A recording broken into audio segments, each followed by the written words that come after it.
Hey, Mark Savage here with Savage on Wheels. Today we're talking electric cars. We haven't talked all electric for a little bit of time. We had the Mustang Mach-E earlier, and I would say this really competes best with that. This is the Volkswagen AWD Pro, and this is the Pro S version, which means it's the all-wheel drive version.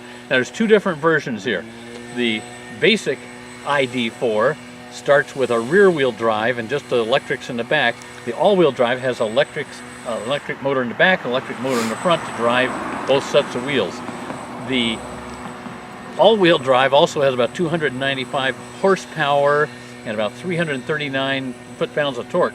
So this thing will get up and go. It's not a speedster, but it has plenty of power.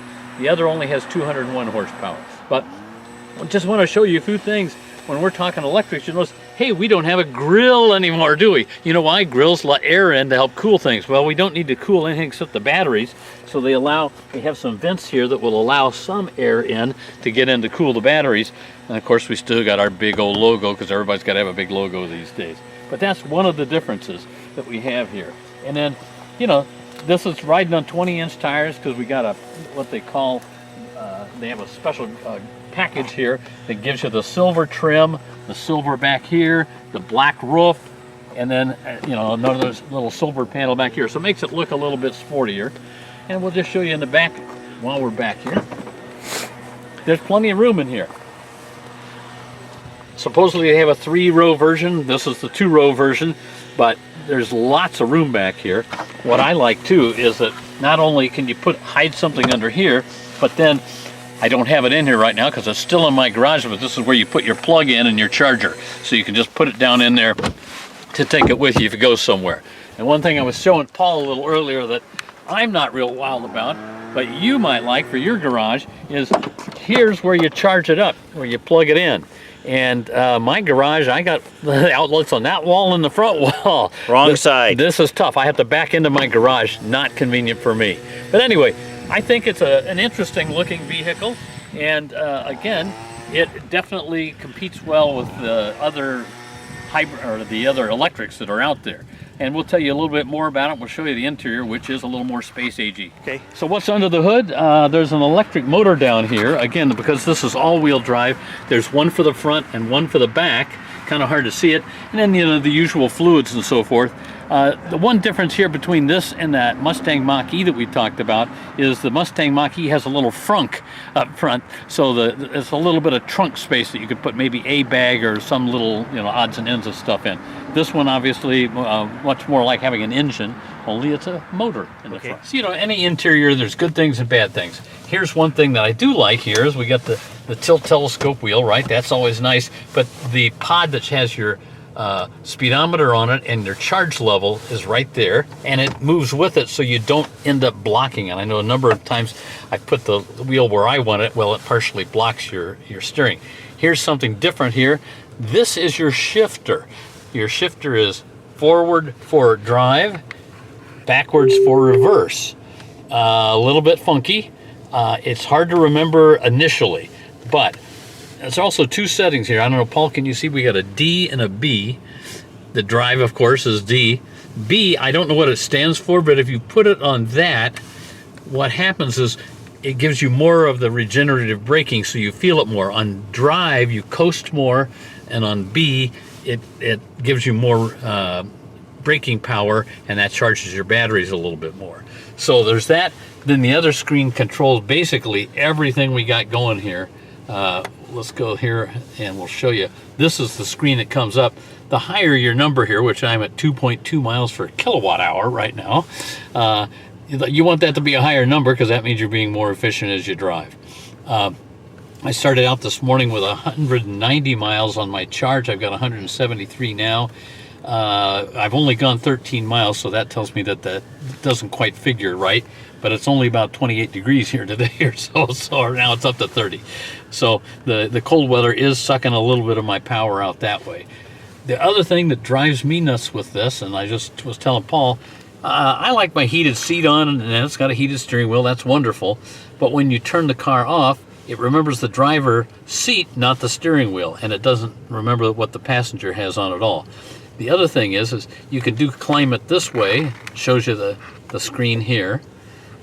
But there's no radio button there. The only way you know to do the radio is right here. That turns it off, this little teeny circle.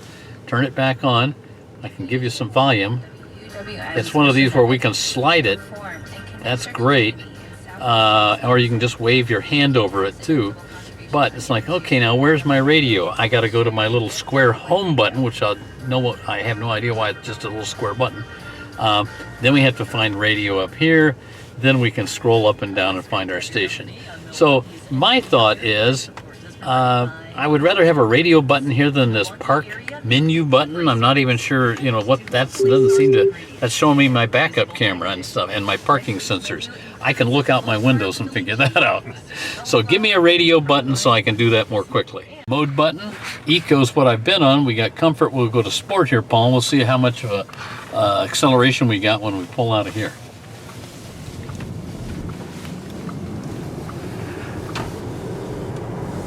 You know, not a rocket ship, but nice and, you know, very smooth.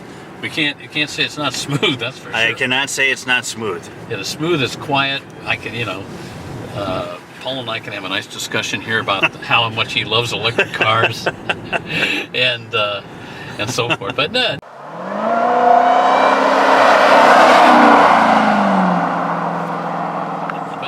it's a very comfortable interior. It's quiet.